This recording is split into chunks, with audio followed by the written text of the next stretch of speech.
नमस्कार दोस्तों, मेरा नाम है विशाल और आप सबका स्वागत है स्टॉक बॉक्स के स्टॉक मार्केट बिजनेस और फाइनेंशियल अपडेट्स में।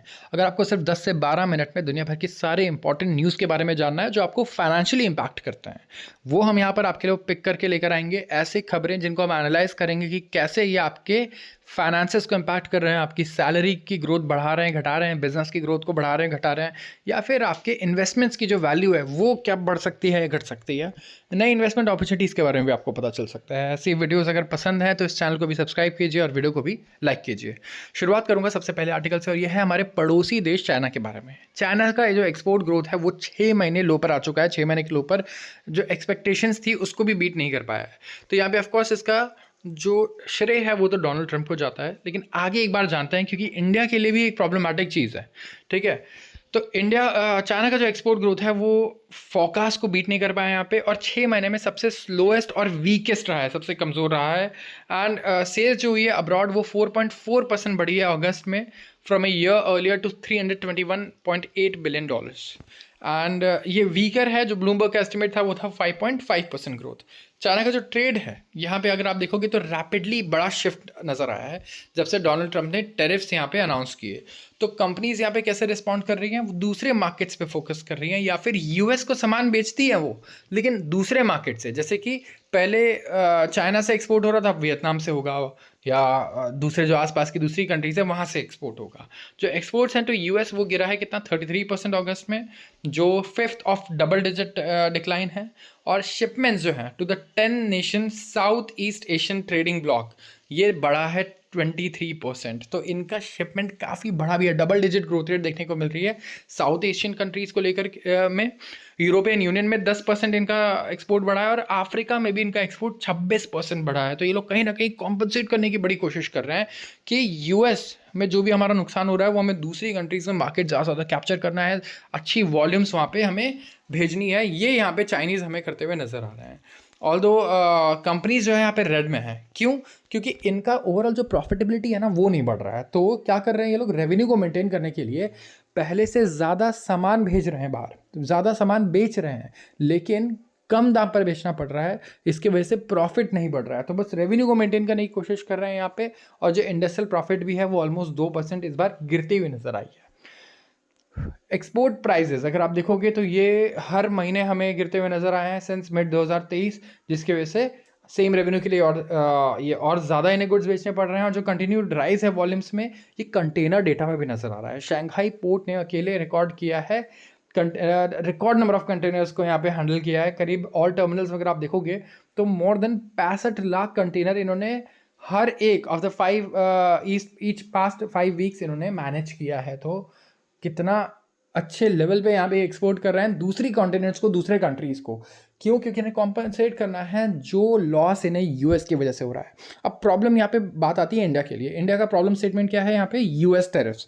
ठीक है, हमें इम्पैक्ट करते हैं, हमारा एक्सपोर्ट है 80 से 100 बिलियन डॉलर्स का, हमें कॉम्पनसेट करना है, तो दूसरी कंट्रीज़ में एंटर करना पड़ेगा और ज़्यादा मार्केट कैप्चर करना होगा दूसरी कंट्रीज़ में। लेकिन यहाँ पे जो हम कर रहे हैं वही चाइना कर रहा है पहले से ऑलरेडी, वहाँ पे डिसीजन मेकिंग ज़्यादा अच्छी है। तो और एक बड़ी प्रॉब्लम कि यहाँ पे पॉलिसी मेकर का रोल बहुत ज़्यादा है। मतलब इंडियन गवर्नमेंट का जो पॉलिसीज़ हैं वो काफ़ी चीज़ों को इम्पैक्ट कर सकती हैं। अब जहाँ पर इंडियन गवर्नमेंट के पॉलिसी मेकिंग पे बैठ करने की बात आ जाए ना, तो चाहे कोई भी पार्टी हो सेंट्रल में, बड़ा मुश्किल है उसमें जीत पाना। राइट, आप इंडियन गवर्नमेंट का जो प्रोसेस है, जो ब्यूरोक्रेटिक प्रोसेस है, ये सब चीज़ें इतनी स्लो है कि आप कभी भी इन पे पैसा नहीं लगा सकते हो। और यही एक बड़ा इशू आ रहा है कि इंडियन कंपनीज क्या ये कॉम्पनसेट कर पाएंगी जो रेवेन्यू लॉस हो रहा है। हम लोग फोकस कर रहे हैं कि हमारा डोमेस्टिक कंजम्पशन अच्छा हो, एक तो ठीक है, लेकिन एक्सपोर्ट जो लॉस होगा हमारा यूएस में, क्या हम किसी दूसरी कंट्री से भेज पाएंगे उनको? क्या इतना हम कर सकते हैं?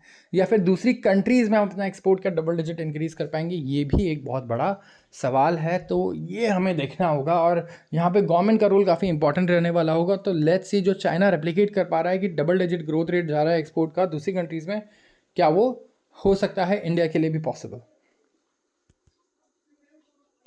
बात करूंगा ऑयल प्राइसेस की। ऑयल के दाम, ठीक है, क्रूड ऑयल के दाम और ज़्यादा गिर सकते हैं। ठीक है, क्योंकि यहाँ पे ओपेक प्लस जो ऑर्गेनाइजेशन है वो आउटपुट और बढ़ाने वाला है। तो यहाँ पे खेल सिंपल डिमांड और सप्लाई का है, और आपके पेट्रोल डीजल के दाम का है।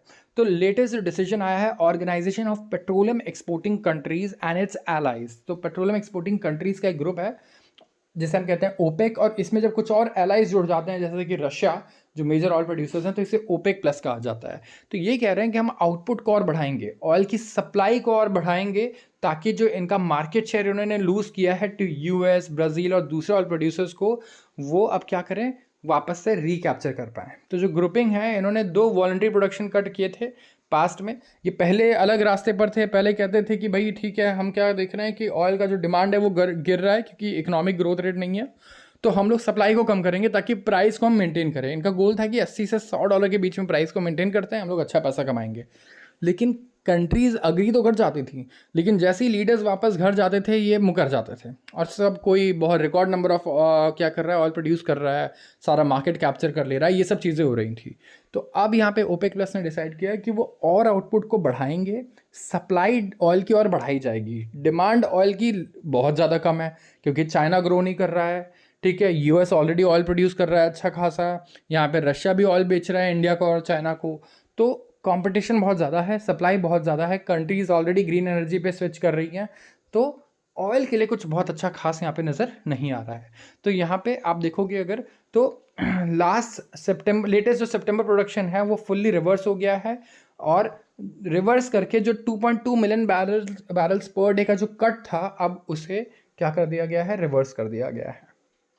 जो लेटेस्ट ओपेक प्लस डिसीजन आया है ये ड्राइव कर सकता है बेंचमार्क ब्रेंट को टू ट्रेड बिलो $65 पर बैरल, और ये टैंक कर सकता है बिलो $60 पर barrel by the end of December 2025, experts का कहना है। और करेंटली ब्रेंट यहाँ पे ट्रेड कर रहा है in the range of 66 to 68 barrels, and crude oil drop कर सकता है फर्दर, ताकि अगर इसका प्रोडक्शन और बूस्ट होता है अक्टूबर से। तो जो ऑयल कार्टेल है वो अकाउंट करता है दुनिया भर का 40% टोटल क्रूड ऑयल प्रोडक्शन का, और इन्होंने अनाउंस किया था सितंबर 7 को कि ये almost by 1,37,000 barrels per day अपने प्रोडक्शन को इंक्रीज कर देंगे। तो ओपेक इंक्रीज कर रहा है आउटपुट, और इसके वजह से प्राइस पे तो डाउनवर्ड इम्पैक्ट होना है, और यहाँ पे इकोनॉमिक हेडविंड्स देखने को मिलेंगे किसके लिए, पूरी दुनिया भर के लिए, जहाँ पे US president Donald Trump announce करने वाले हैं टेरिफ्स, एंड यूएस जो है यहाँ पे ये भी एक रिसेशन की तरफ जाता हुआ नजर आ सकता है। बिग ऑयल कंज्यूमर्स अगर आप देखेंगे तो ये already greener forms of energy की तरफ जा रहे हैं,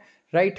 इंडिया भी ग्रीनर फॉर्म्स ऑफ एनर्जी की तरफ फोकस कर रहा है। चाइना के बारे में ऑलरेडी पढ़ा कि रिकॉर्ड सोलर एनर्जी चाइना अकेले प्रोड्यूस कर ले रहा है। तो अमिट दीज फैक्टर्स जो क्रूड ऑयल प्राइजेस हैं वो डेफिनेटली यहाँ पे डिक्लाइन करने वाले हैं, और इन्होंने ये भी ऐड किया कि जो ब्रेंट प्राइजेस हैं वो फॉल कर सकते हैं बिलो $65 पर barrel by the end of this year. तो डिसीजन की ये आउटपुट को बूस्ट करे from October is the beginning of reversal of opex 1.66 million barrels per day cut.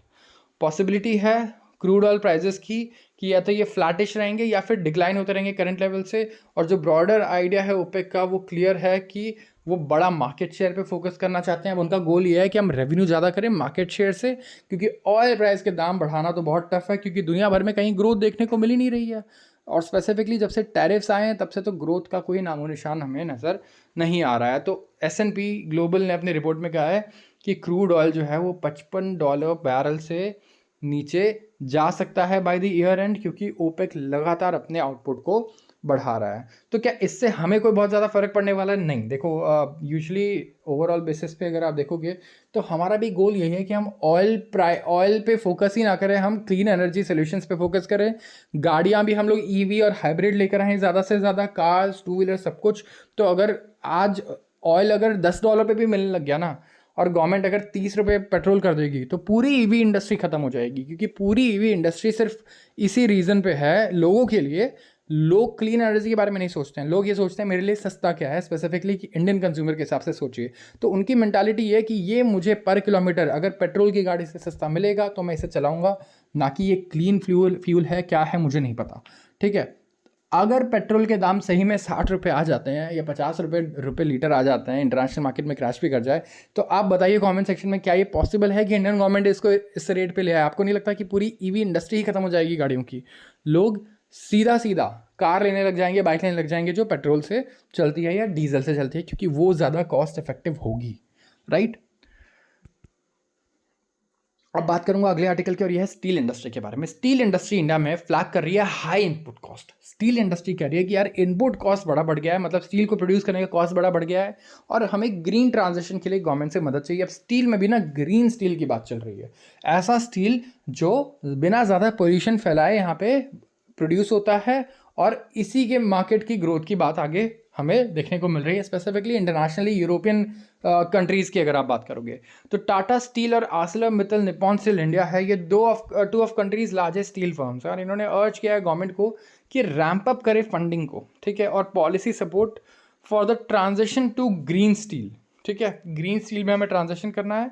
तो और एक और चीज़ और एक जो हमारा इनपुट कॉस्ट है, जो कॉस्ट होता है स्टील को प्रोड्यूस करने का, वो हम लोग किसी तरीके से नीचे ला पाएँ। तो इनका कहना है कि गवर्नमेंट को स्टेप्स लेना होगा कि स्टील प्रोडक्शन के इनपुट्स सस्ते हो जाएं, और स्टील इनपुट प्राइसेस जो होते हैं इसमें आयरन ओर होता है, इलेक्ट्रिसिटी ड्यूटी, इंपोर्ट ड्यूटी होता है, लिक्विफाइड नेचुरल गैस पे, एलएनजी पे, ये सारी चीज़ों को नीचे आना पड़ेगा। और इनका ये कहना है कि इससे स्टील ज़्यादा अफोर्डेबल भी हो पाएगी, कंजम्पशन भी बढ़ेगा और इन्फ्लेशन भी कम रहेगा, ठीक है। और गवर्नमेंट को ये मानना होगा कि सस्टेनेबिलिटी एक कॉस्ट पे आती है, ठीक है। तो नेशनल ग्रीन हाइड्रोजन मिशन को इनका कहना है कि इनको ज़्यादा पैसा एलोकेट करना चाहिए, क्योंकि बजट यहाँ पे करीब 450 करोड़ का है, और स्टील इंडस्ट्री जैसे से देख रही है यहाँ पे, वो चाहती है कि वो लीड करे इन स्टील प्रोडक्शन, और ये सफिशेंट नहीं होने वाला है। तो इनको कहना है कि इंसेंटिव्स होने चाहिए जो लो कार्बन स्टील वायबल बनाए, मतलब कम पोल्यूशन या बिना पोल्यूशन के क्रिएट किया गया स्टील जो है वो वायबल हो, सस्ता हो, और जो ग्रीन स्टील है अगर इसे यूज़ किया जाता है पब्लिक रिसोर्स प्रोजेक्ट्स में तो इन्वेस्टमेंट हो सकती है हमारे इंडस्ट्री के लिए भी। और इन्होंने हाईलाइट किया जो अनऑर्गेनाइज्ड स्क्रैप कलेक्शन है, वो भी एक स्ट्रक्चरल वीकनेस है इंडिया के डीकार्बनाइजेशन एफर्ट्स में। तो और भी डिमांड्स हैं जो इंक्लूड करती हैं cutting duties to natural gas to zero. Natural gas जो स्टील इंडस्ट्री यूज़ करती है एनर्जी के लिए, वो कह रहे हैं कि इस पर ड्यूटीज़ जो हैं वो इस टाइम पे जीरो हो जाने चाहिए।